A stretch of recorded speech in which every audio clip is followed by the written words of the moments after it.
ಫೋನಲ್ಲಿ ಹೇಳಿದ್ರೆ ಕೇಳ್ತಾನೆ ಅನ್ನೋ ನಂಬಿಕೆ ನನಗಿಲ್ಲ. ಆದ್ಯಾ, ಪ್ರಯತ್ನ ಮಾಡೋದ್ರಲ್ಲಿ ತಪ್ಪೇನಿದೆ ಹೇಳು? ಇನ್ನೊಂದ್ಸಲ ನನ್ಗೋಸ್ಕರ ಟ್ರೈ ಮಾಡು.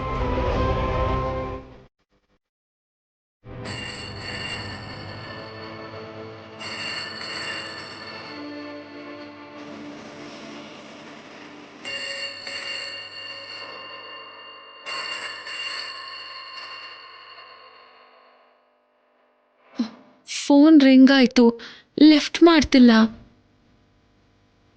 ಮೊದಲು ಬ್ಯುಸಿ ಅಂತ ಬಂತು, ಈಗ ರಿಂಗ್ ಆದ್ರೂ ತೆಗೀತಿಲ್ಲ. ಸೀನು ಬೇಕು ಅಂತಾನೆ ಚಿಕ್ಕ ವಿಷಯನ ದೊಡ್ಡದ್ ಮಾಡ್ತಿದ್ದಾನೆ. ಆದ್ಯಾ, ನೀನ್ ಹಾಗೆ ಫೀಲ್ ಮಾಡ್ಕೊಂಡ್ರೆ ಹೇಗೆ?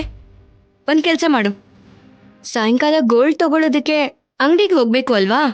ಆಗೊಂದೊಳ್ಳೆ ಗಿಫ್ಟ್ ತಗೊಂಡು ಮಾವಂಗ್ ಕೊಟ್ಬಿಡು.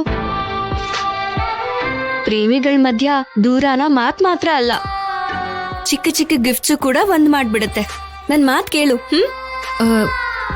ಸರಿ, ಸಾಯಂಕಾಲ ಸೀನು ಕೊಡೋದಕ್ಕೆ ಏನಾದ್ರೂ ಒಳ್ಳೆ ಗಿಫ್ಟ್ ತಗೊಳ್ಳೋಣ.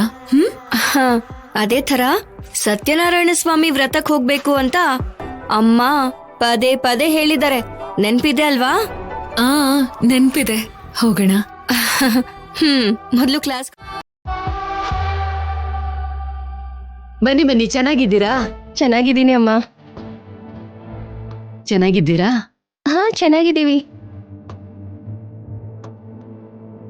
ಬನ್ನಿ.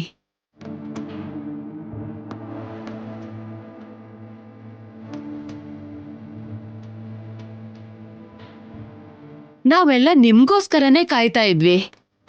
ಮನೇಲಿ ಕೆಲ್ಸ ಇರುತ್ತೆ, ಬೇಗ ಮುಗಿಸಿ ಬರ್ಬೇಕಲ್ವಾ, ಅದಕ್ಕೆ ಬರೋಕ್ ಸ್ವಲ್ಪ ತಡ ಆಯ್ತು.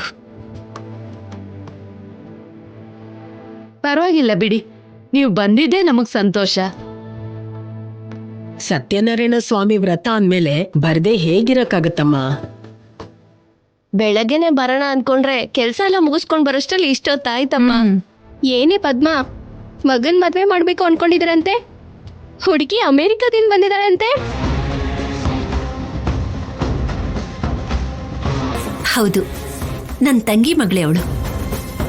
ಸದ್ಯದಲ್ಲಿ ಒಳ್ಳೆ ಮುಹೂರ್ತ ನೋಡಿ ಮದ್ವೆ ಮುಗಿಸ್ಬಿಡೋಣ ಅನ್ಕೊಂಡಿದೀವಿ. ಸದ್ಯದಲ್ಲೇ ಊರಿಗೆಲ್ಲ ಮದ್ವೆ ಊಟ ಅಂತ ಆಯ್ತು.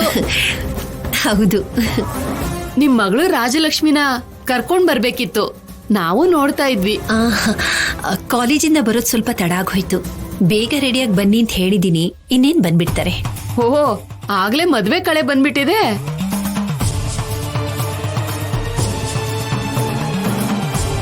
ನೋಡಿದ್ರ ಅದ್ಕೆ ಮದ್ವೆ ಮಾಡ್ತಾ ಇದೀವಿ ಅಂತ ಎಷ್ಟು ಚೆನ್ನಾಗಿ ಹೇಳ್ತಿದ್ದಾರೆ ಅಂತ. ಅವ್ರು ಕೇಳೋದೇ ತಡ, ಎಷ್ಟು ಖುಷಿಯಿಂದ ಹೇಳ್ತಿದಾರೆ ನೋಡಿ. ಏನ್ ಪದ್ಮ, ಹೊರಗಡೆ ಅವ್ರ ಸಂಬಂಧ ನೋಡ್ದೇನೆ ಮನೇಲಿರೋಳ್ನೆ ಸೊಸೆ ಮಾಡ್ಕೋತಿದ್ದೀರಲ್ಲ, ನೀವು ತುಂಬಾ ಅದೃಷ್ಟ ಮಾಡಿದ್ರಿ. ಹೌದು, ನನ್ನಂತ ಅದೃಷ್ಟವಂತರು ಇನ್ಯಾರೂ ಇರಲ್ಲ. ನನ್ ಮಗನ್ಗೋಸ್ಕರನೇ ಹುಟ್ಟಿರೋ ಹಾಗೆ ನನ್ ಸೊಸೆ ಅಮೇರಿಕಾಯಿಂದ ಬಂದಿದ್ದಾಳೆ.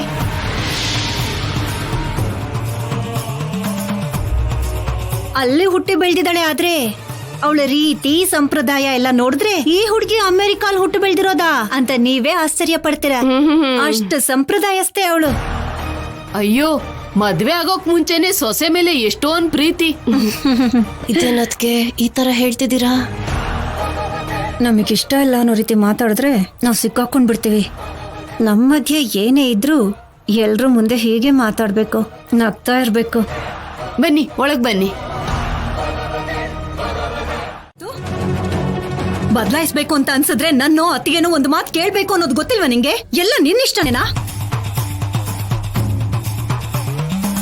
ಆ ಒಡವೆಲಿ ನಮ್ಮಮ್ಮ ನೆನ್ಪಂತ ಇಷ್ಟು ದಿನ ಕಾಪಾಡ್ಕೊಂಡ್ ಬಂದೆ. ಕೈ ಬದಲಾಯಿಸಿದೆ ತಡ, ಒಡವೆನೇ ಬದಲಾಯಿಸ್ಕೊಂಡ್ ಬಂದ್ಬಿಟ್ಯಾ? ಯಾವಾಗ್ಲೂ ಮಾಡ್ಸಿರೋ ಒಡವೆಗಳನ್ನ ಈಗ ನಾನು ಅದ್ ಹೇಗಿಟ್ಕೊಳ್ಳಿ ಹೇಳಿ ಅಜ್ಜಿ?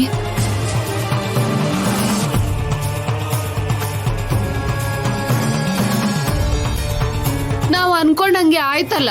ಈಗಿನ ಕಾಲದ ಹುಡುಗಿರ್ಗೆ ಇಷ್ಟ ಆಗಲ್ಲ ಅಂತ ಪಾಪ ಪದ್ಮ ಎಷ್ಟೊಂದ್ ನಂಬಿಕೆಯಿಂದ ಹೇಳಿದ್ಲು.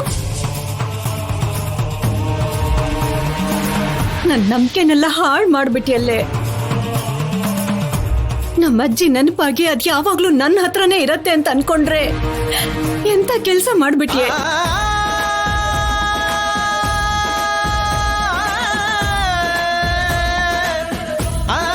ಎಲ್ಲೋ ಹುಟ್ಟಿ ಬೆಳೆದ್ರು ಇಲ್ಲಿಗ್ ಬಂದು ನಮ್ ಜೊತೆ ಹೊಂದ್ಕೊಂಡಿದ್ಯಾ ಅನ್ಕೊಂಡಿದ್ದೆ.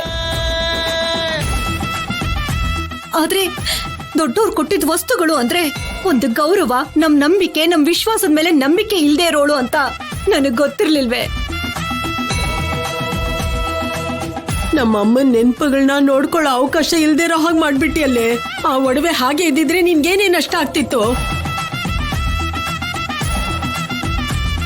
ಅಲ್ಲ, ಅದನ್ನ ಬದಲಾಯಿಸ್ಬೇಕು ಅನ್ನೋ ಆಲೋಚನೆ ನಿಂಗೆ ಯಾಕೆ ಬಂತು ಆದ್ಯಾ? ನನಗೆ ಅಂತಾನೆ ಕೊಟ್ಬಿಟ್ರಲ್ಲ ಅಂತ ನನಗಿಷ್ಟ ಆಗೋ ಹಾಗೆ ಬದಲಾಯಿಸ್ಕೊಂಡೆ. ಅದಕ್ಕೆ ಯಾಕೆ ನೀವು ಇಷ್ಟೊಂದೆಲ್ಲ ಫೀಲ್ ಮಾಡ್ಕೋತಿದ್ದೀರಾ? ಇಷ್ಟೆಲ್ಲ ಮಾಡಿದ್ಮೇಲೂ ತಪ್ಪು ಮಾಡಿದೀನಿ ಅನ್ನೋ ಸಂಕಟ ಅವಳ ಮುಖದಲ್ಲಿ ಇದ್ಯಾ ಅಂತ ನೋಡತ್ತಿಗೆ. ಇಂಥವಳನ್ನ ನನ್ ಮನೆ ಸೊಸೆ ಮಾಡ್ಕೋಬೇಕು ಅಂತ ನಾನು ಅನ್ಕೊಂಡಿರೋದು. ನನ್ನ ಅಜ್ಜಿ ಜ್ಞಾಪಕನ ಹಾಳು ಮಾಡ್ತವಳು ನಿನ್ನನ್ನ ಮಾತ್ರ ನಾನು ಕ್ಷಮಿಸಲ್ಲ.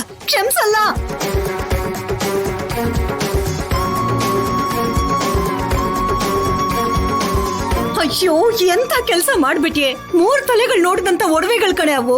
ಆದ್ರೂ ಗುರ್ತೇ ಇಲ್ದಿರೋ ಹಾಗೆ ಮಾಡ್ಬಿಟ್ಟಿಯಲ್ಲ. ನೀನ್ ಹಾಳು ಮಾಡಿದ್ದು ಬರೀ ಒಡವೆಗಳನ್ನಲ್ವೇ, ನಮ್ಮ ಜ್ಞಾಪಕಗಳನ್ನ, ನಮ್ಮ ಅಭಿಮಾನನ. ಅದ್ಗೆ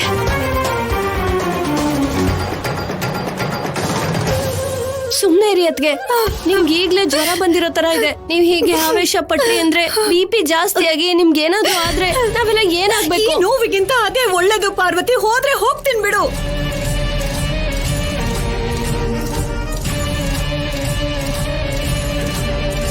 ನೋಡಿದ್ಯಾ ನಿಮ್ ಮತ್ತೆ ಎಷ್ಟು ಬೇಜಾರ್ ಮಾಡ್ಕೋತಿದ್ದಾರೆ ಅಂತ?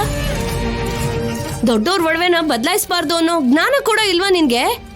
ಏನ್ ಚಿಕ್ಕಮ್ಮ, ನೀವು ಕೂಡ